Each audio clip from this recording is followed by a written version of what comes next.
আসসালামু আলাইকুম। আশা করি আপনারা সবাই ভালো আছেন। আগামীকাল পুঁজিবাজার কেমন যেতে পারে এই বিষয়ে যদি বলি তাহলে আজকের মার্কেট নিয়ে একটু কথা বলবো। তারপর আগামীকাল মার্কেট কী হতে পারে এবং ইম্পর্টেন্ট ২-১টা নিউজ আছে। বিশেষ করে আন্দোলন, আগামীকালকে ২টা আন্দোলন আছে। একটা হচ্ছে রাশেদ মাকসুদের পদত্যাগের জন্য ২ দিক থেকে আন্দোলন। একটা হচ্ছে ক্ষুদ্র বিনিয়োগকারীদের, আরেকটা হচ্ছে বাংলাদেশ সিকিউরিটি এক্সচেঞ্জ কমিশনের প্রায় ৩০০-৩৫০ কর্মকর্তা কর্মচারীদের। আজকে ভয়ঙ্কর ঘটনা ঘটলো কমিশনে। আশা করি এই বিষয়ে আমি শেষের দিকে কথা বলবো। আজকের মার্কেটের পজিটিভ দিক যদি আমি বলি, 1 মিনিট চার্টটা খুবই পজিটিভ ছিল। বাই প্রেশার ছিল, প্রচুর পরিমাণে বাই প্রেশার ছিল। মানে ভলিউমের তুলনায়, ভলিউম যেরকম ৩১৭ কোটি টাকা হলো, সেই হিসাবে ভালোই বাই প্রেশার ছিল। যার ফলশ্রুতিতে ইন্ডেক্স একটু প্লাস দেখাচ্ছে ২.৫ পয়েন্টের মতো। আর টপে হাক্কানি ফাল আইবিএফি লেগেছে গুড, বিশেষ করে বি ক্যাটাগরি, জেড ক্যাটাগরি। এই যে কমিশনের যে সংস্কার, এই সংস্কারটা রাশেদ মাকসুদ তাহলে কী সংস্কার করলো? গত কয়েকদিনে কেপিপিএল, খান ব্রাদার্স এই টাইপের স্টক বাড়ছে। আজকে দেখেন হক্কানি ফাল আইবিএফি, এগুলো কি ভালো স্টক? তাহলে সংস্কারটা কী করলো? সংস্কার করার অর্থ হচ্ছে যে ভালো স্টক বাড়বে। তো এই কমিশনের আন্ডারে এই ধরনের স্টকের দাম বাড়ে কেন? তাহলে সংস্কারটা কী হলো? এটা শিবলি কমিশনের সময় এই ধরনের স্টকের দাম বাড়ছে, এখনও বাড়ছে। তাহলে পরিবর্তনটা কী হলো? কোনো পরিবর্তন হয় নাই। মধ্যখান দিয়ে মার্কেটটাকে ধ্বংস করে দিয়েছে রাশেদ মাকসুদ। সে বিষয়ে আসতেছি আমি। যাই হোক, এর বাইরে ইন্ডেক্স মোবারে যদি বলি, আইসিবি, ইউসিবি মানে United Commercial bank 1.91 positive index mover, আর আইএফআইসি ব্যাংক 1.32, দুটোই পজিটিভ। আমি মনে করি মার্কেটের জন্য ব্যাংক সেক্টরটা আস্তে আস্তে ভালো দিকে যাবে বলে আমি আশা করি, যেহেতু ডিভিডেন্ড আছে সামনে।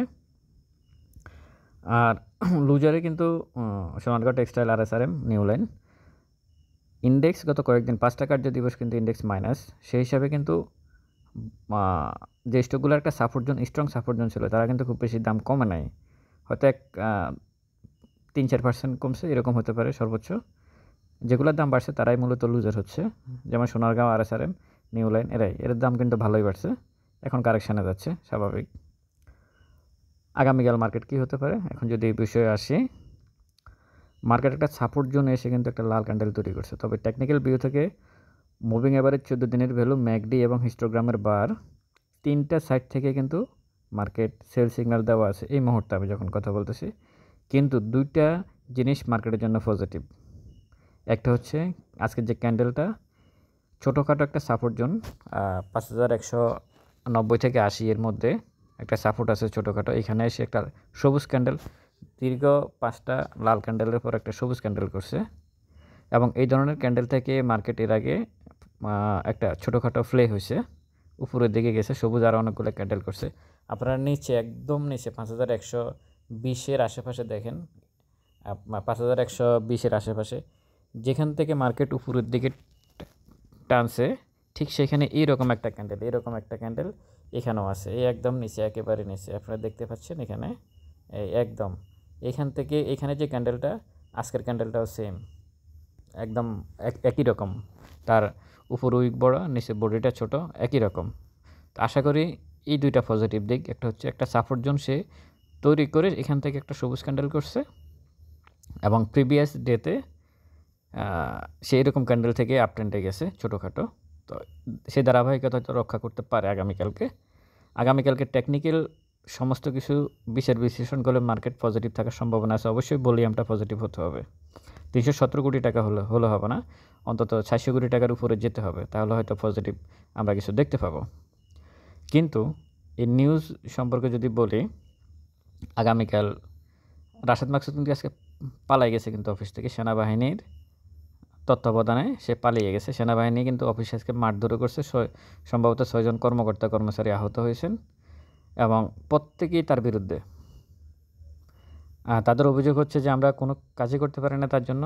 সে আমাদেরকে সবসময় মনে করে আমরা চোর, ডাকাত, মানে আমাদেরকে যত রকমের অপমান অপদস্থ আছে সমস্ত কিছু সে করতেছে। এবং একজন সমস্যাটা তৈরি হয়েছে, একজন নির্বাহী পরিচালককে বাধ্যতামূলক অবসরে পাঠানো হয়েছে, যার কারণে সমস্যাটা তৈরি হয়েছে। এখন রাশেদ মাকসুদ কিছু গ্রুপের কাছে মনে হচ্ছে, আমি দেখতেছি অনেকে কমেন্টস করতেছে বিভিন্ন জায়গায়, রাশেদ মাকসুদ ভালো করতেছে যার কারণে সবাই তার বিরুদ্ধে লাগছে। আরে ভাই, রাশেদ মাকসুদ যদি এতই ভালো করে তাহলে তার বিরুদ্ধে দুদকে অনুসন্ধান চলবে কেন? এনআরবিসি ব্যাংকে তার বিরুদ্ধে 250 কোটি টাকার অভিযোগ আছে, তার পাসপোর্ট জব্দ আছে, সে দেশের বাইরে যেতে পারবে না, সমস্ত কিছু আছে তার বিরুদ্ধে অভিযোগ। এবং সে কমিশনে এসে কমিশনের কর্মকর্তারা আজকে যখন সংবাদ সম্মেলন করে তারা বলছিল যে গত 15 বছরে এতগুলা নোটিশ কোম্পানিগুলোদেরকে করা হয় নাই, গত 6 মাসে তত রকমের নোটিশ করা হয়েছে কোম্পানিদেরকে, শোকজ নোটিশ। তাহলে মার্কেট ভালো হবে কোত্থেকে?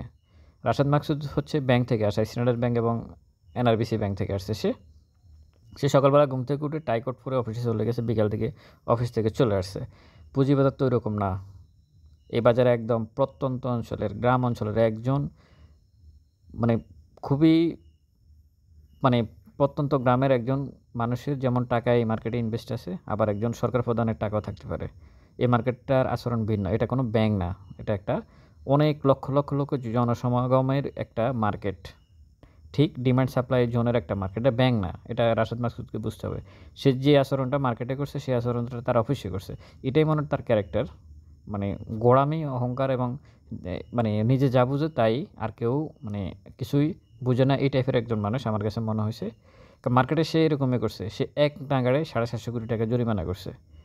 কিন্তু একজন ব্যারিস্টার একটা টক শোতে বলছিল 1 টাকাও আদায় হবে না, কারণ সে যে আইনে জরিমানা করছে ওখানে সর্বোচ্চ জরিমানা হচ্ছে 1 লাখ টাকা করতে পারবে। তাহলে সে জরিমানাটা করছে কেন? মার্কেটটাকে ডাউন করার জন্য। আর সে কী সংস্কার করছে?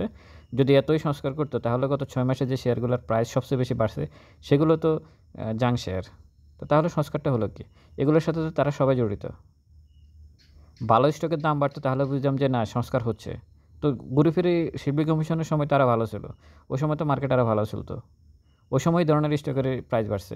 এখন তো বলেই এমন হচ্ছে না, কিছুই হচ্ছে না, এবং প্রাইস যতটুকু বাড়ে তো আগের দিন বাড়ে, পরের দিন আর ওইটা সাস্টেন করে না, নিচে চলে আসে। তাহলে লাভ কী হলো? পুরো মার্কেটটাকে সে গলা চিপে ধরে রাখছে, এটা বোঝাই যাচ্ছে বলেই দেখে। স্মার্ট মানি বসে আছে মার্কেটকে টেনে তোলার জন্য, কিন্তু রাশেদ মাকসুদের ভয়ে তারা কিছুই করতে পারতেছে না। এটা হচ্ছে একদম পরিষ্কার কথা। মার্কেটকে কিন্তু টেনে তোলার জন্য মার্কেট কিন্তু প্রস্তুত উপরের দিকে যাওয়ার জন্য, কিন্তু এই কমিশনের এই লোকগুলোর কারণে মার্কেট ভালো কিছু করতে পারতেছে না। মার্কেট বাড়লেই নাকি ক্ষতি, মার্কেট বাড়লেই নাকি এটা দুর্বৃত্তায়ন। তো মার্কেট কি এইভাবে থাকবে? তো মার্কেট যে পড়ছে তার আমলে গত 10 বছরে সবচেয়ে বেশি ক্ষতিগ্রস্ত হয়েছে গত 6 মাসে ক্ষুদ্র বিনিয়োগকারীরা। শিবলি কমিশনের সময় যখন 1500 পয়েন্ট মাইনাস হয়েছে তখনও মার্কেট এতটুকু খারাপ অবস্থায় এত ক্ষতিগ্রস্ত হয় না। এই রাশেদ মাকসুদের কমিশনে 1200 পয়েন্ট যখন ইন্ডেক্স মাইনাস হয়েছে, যত রকমের প্রতারণা, কালফিট, যত রকমের প্রপাগান্ডা, যত রকমের মানে দুর্নীতি মার্কেটে করা যায়, মানে যত রকমের ইন্ডেক্স কী বলে এটাকে, ইন্ডেক্স যে আমরা দেখছি ইন্ডেক্সটা বাড়তেছে কমতেছে মানে অস্বাভাবিক ভাবে, ইন্ডেক্সের সাথে প্রাইজের কোনো মিল নাই, প্রাইজের সাথে ভলিউমের কোনো মিল নাই।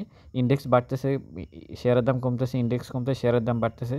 মানে ইন্ডেক্স কারসাজি বলতে যে জিনিসটা, প্রতিটা জিনিস করছে ভলিউমে ফেক ট্রেড, এবং তারা কমিটি গঠন করছে ফেক ট্রেড বন্ধ করার জন্য। সেই কমিটির রিপোর্ট আজকে পর্যন্ত পাওয়া যায় নাই, এবং তার বিরুদ্ধে দুর্নীতির অভিযোগ আছে চলমান।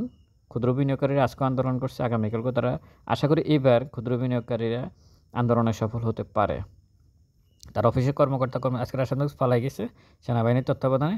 আগামীকাল থেকে সে যদি পদত্যাগ না করে, আগামীকাল থেকে অনির্দিষ্টকালের জন্য কর্মবিরতি বাংলাদেশ সিকিউরিটি এক্সচেঞ্জ কমিশনের কর্মকর্তা কর্মচারীরা করবে, প্লাস ক্ষুদ্র বিনিয়োগকারীরাও আগামীকাল আন্দোলনে সামিল হবে।